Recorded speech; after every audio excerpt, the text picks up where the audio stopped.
have I now answered your question that if you, at the age of 40 and above, wants to take in, that there is nothing that is impossible for Jehovah to do. Hi, good morning, and you're welcome back to my YouTube channel. I am Lolo Kings, and if this is the first time of you seeing me, welcome. Where have you been? Thank you so much for clicking. I really appreciate it. So today we are going to talk about women who are unable to conceive and who are already past the age of 40. Now, I've had a lot of women chat me up and say, Lolo, I am 46 years old. I am 50 years old. Is it still possible for me to take in? Well, before I proceed with answering that very question, I want to let you know that it is already 1 a.m. in the morning here in Nigeria, in Enugu State precisely. And I was just about to sleep when it was as if something asked me to pass this message to you. So if you're fortunate enough and you clicked on this message, may Jehovah bless you. Well, first of all, before I answer that question, I want to tell you people a little story about Sarah. I know a lot of you already know this story about Sarah, but let me just remind you a little bit again about this woman. Sarah was 99 years old when Jehovah told her that she was going to have a child of her own. Sarah, being 99 years old, means she has passed the age of delivery, the childbearing age. Sarah had already entered menopause as of the time Jehovah in heaven told her that she was going to have a child of her own. Now, did Sarah and Abraham believe Jehovah when he told them that they were going to have a child of their own? Yes, even though Sarah believed Jehovah, but she never thought on this earth that it was going to be her that will have that child. Sarah actually thought it was going to be through Hagar, her maid. But what happened? Sarah took in and she had her child. Need I remind you that Jehovah in heaven is the very person, is the one that said we should go into the world and multiply. He is the one that instructed us to go and multiply, to have children, to fill the earth. It is his will that we have children and fill the earth. It is Jehovah that created marriage. He is the one that established marriage.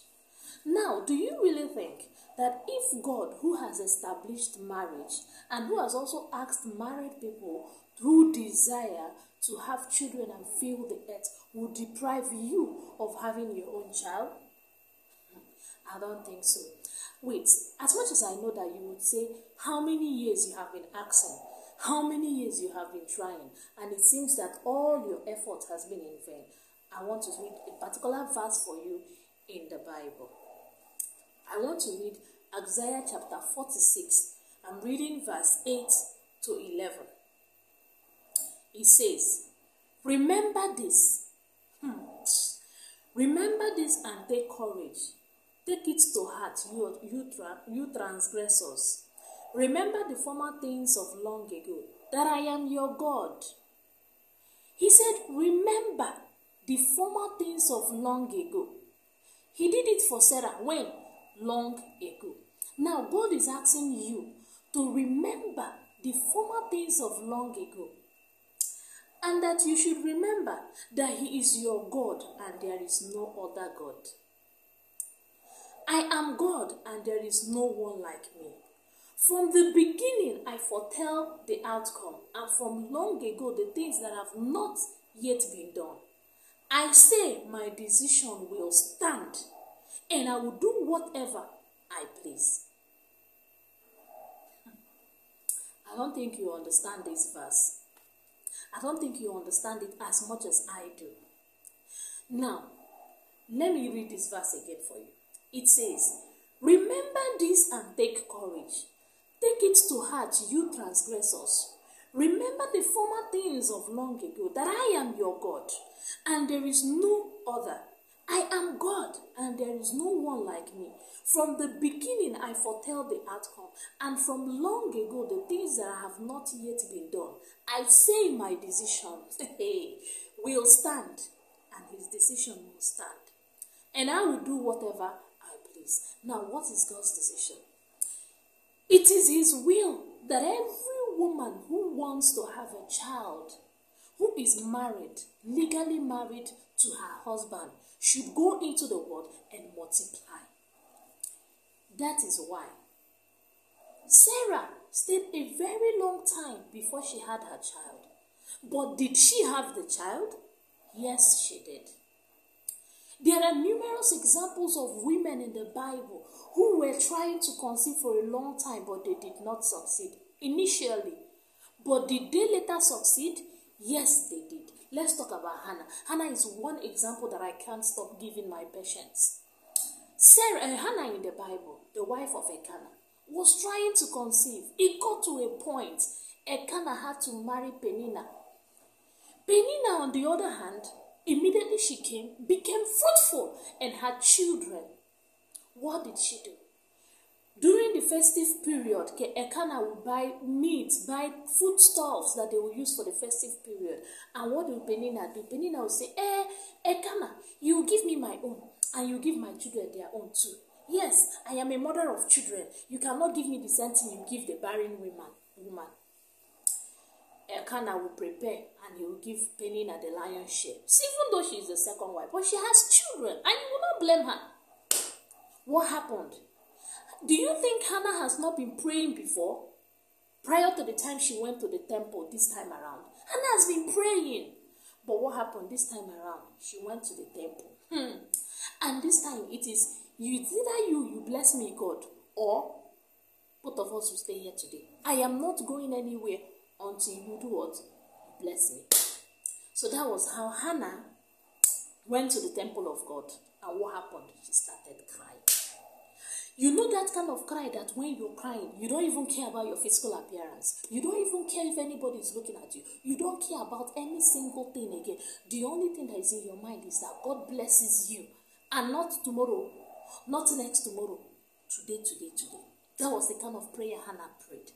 Hannah prayed to Jehovah to the extent that when Eli, who is the God's prophet, then came there and he saw her, he shouted. He said, Hannah, how long will you continue to live in this kind of miserable, drunken life? What did Hannah say to him? Hannah said, no, I am not drunk. It is my situation. It is my trouble that I have come to pour out before Jehovah.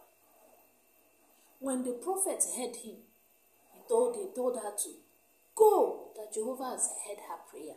Now let me break it down for you in case you do not understand. While Hannah was praying, do you think Jehovah did not hear? She has been praying other times, but God did not hear. But this time around, this very time around, Hannah said, it's either you bless me today, it's either you bless me, God, or I am not going anywhere. And this time around, she is pouring out her heart to God. Jehovah heard her prayers. And that was why when Jehovah came through his prophets, he came. He asked Hannah, what is it? Do you know? Let me give you an instance. A child that you prepare food as a mother and you give your child food. Your child will eat. That child wants another soup. But the child remembered that you are told that, don't disturb me. I'm not putting another soup for you again. Now you have 2 children and you have told them, if you finish this soup, I will not give you another soup. Now if these 2 children finish the soup and both of them want another soup, now one comes to you and say, Mommy, please, I want another soup. I say, get out from here. Did I not tell you that I'm not going to put another soup for you? Why are you disturbing me? And the child walks away. And now the other person comes and says, Mommy, please, I want another soup. She said, did you not hear when I told your sister not to, you should not disturb me? I am not putting another soup for you. And that child still stands his ground and like, Mommy, please. Now, he said, I will not put.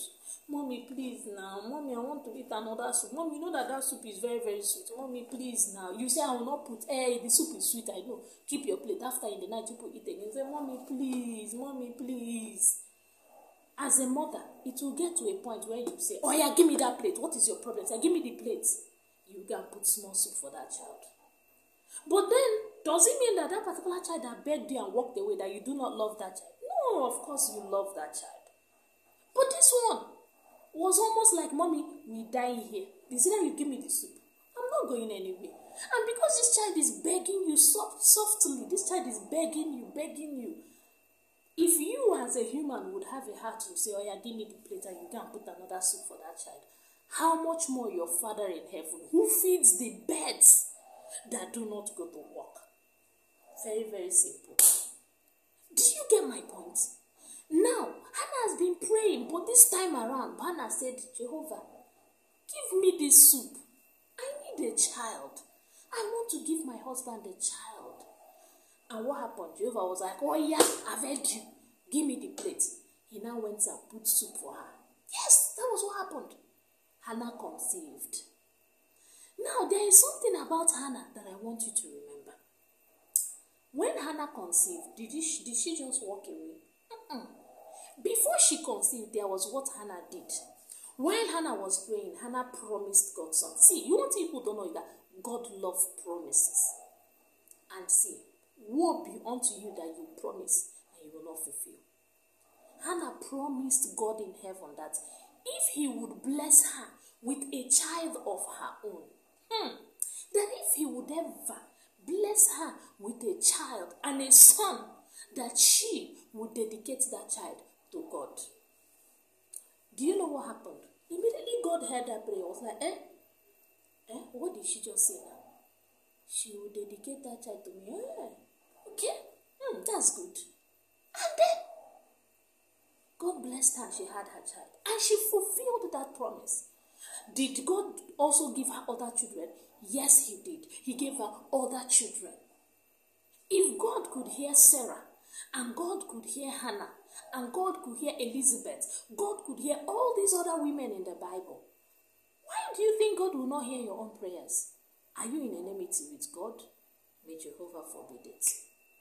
I want to let you know that Jehovah, the same God that did it for all these other women, would also do it for you. Let me read a verse for you. Now, this place I want to read for you now is, it says,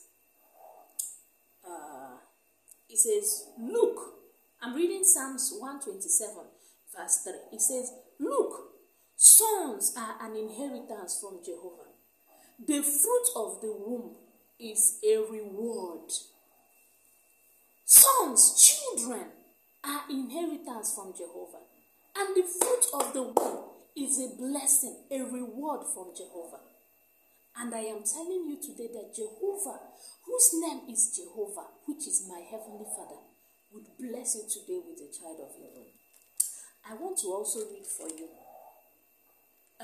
Genesis chapter 30, verse 22.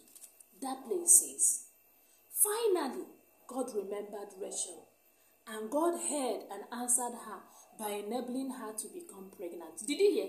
He said, finally. He said what? Exactly. Finally, God remembered her. That means she has been praying for long ago.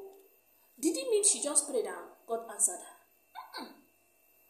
See, as much as there are some people that immediately they get married, they take in, there are still people who have to beg and pray before Jehovah will hear them. Now, in any situation you hear yourself, Rachel found herself in a situation where she was asking, and then what happened? As Genesis chapter 30 verse 22 said, finally God remembered Rachel, and God heard and answered her by enabling her to become pregnant. I am not the one that wrote it. It has not finished though. I want to read Genesis chapter 21 verse 1 for you. It says, Jehovah turned his attention to Sarah, just as he had said, and Jehovah did for Sarah what he had promised. Do you see my point now? Jehovah did for Sarah what he had promised. Jehovah has promised us that if we want to have children, that if we know we cannot hold our body again, that we should get married. Now, when we get married and we start enjoying the privileges that comes with marriage, and we want to have children, it is Jehovah's will that we have children. So Jehovah has also promised us that he will bless us if we ask of him. He said we should throw our anxiety to him. He said we should carry our anxiety like this, throw it to him and leave it for him. The Bible says that it does not depend on you who is working even to direct your own footsteps. So it does not depend. Who are you? Who are you to say, I am now 46 years, I cannot take in again, says who? Now, as much as I do not want this video to be long, I have a patient. I have patients who have taken in even when they never expected to. He said, finally, Jehovah remembered Rachel. He said, yes, and Jehovah now did as he had promised to Sarah. why do you now think that Jehovah will not remember you? See, the Bible says that we should throw our anxiety to Jehovah. The Bible also said that God is a hearer of prayer. Why do you now think that if you pray, He will not hear you? Have you forgotten that it is the same God that we serve that said we should ask and it shall be given to us? That we should knock. We should keep knocking. Oh, listen, He did not say knock. He said keep knocking. You will knock. You'll be like, I beg. It's just like when you're lying down in your room, you want to sleep. And you hear a knock on your door, and you're like, is this person? I beg me, I want to sleep. You hear you say, this person should go, and me, I want to sleep. And the person still not, it will get to a point, you'll be like, who is it? Tanya. You stand up and go, hey, she. I am telling you now to keep knocking. I am telling you now to keep asking. I am telling you now to throw your anxiety on Jehovah. And watch how have I now answered your question that if you, at the age of 40 and above, wants to take in, that there is nothing that is impossible for Jehovah to do. Do you get my point? Now, I also want to remind you, finally, that Jehovah sees the future. That which we cannot see, He sees it. And in a situation where Jehovah must have seen the future, and maybe He knows that if we take in now, when we enter delivery room, we may not make it. Jehovah might just decide not to let us take in. Do you get my point? It is sad, but He is not doing it for you. Remember, we are living in Satan's world, and he is doing a lot of things to torment us. So Jehovah has seen the future, and He knows that if we take in, we may not survive the delivery room. And then He withholds the pregnancy. It is just like a child who is crying, Mommy, give me food. Nga, nga, nga. And the mom is blowing the pap. Nga, nga. The mom is still blowing the pap. This child will say, Mommy, you are holding pap. Give it to me now. But this child doesn't know that the mother is trying to make it cold before she will now give it to him. Because the mother loves the child. And the mother knows better than the child. So most times, Jehovah is just trying to blow it so that when He gives it to us, it will not hurt us. We'll enjoy His blessings. Please, I sincerely hope that you will be strong, steadfast, unmovable, and watch how Jehovah will bless you with your own child. Have you been having numerous miscarriages, internal heat, ovarian cyst, fibroid? Name them. PCOS, PID? Name them. Jehovah in heaven is our maker. He is the one that created our body, and He knows what is best for us. Watch and see the salvation of Jehovah.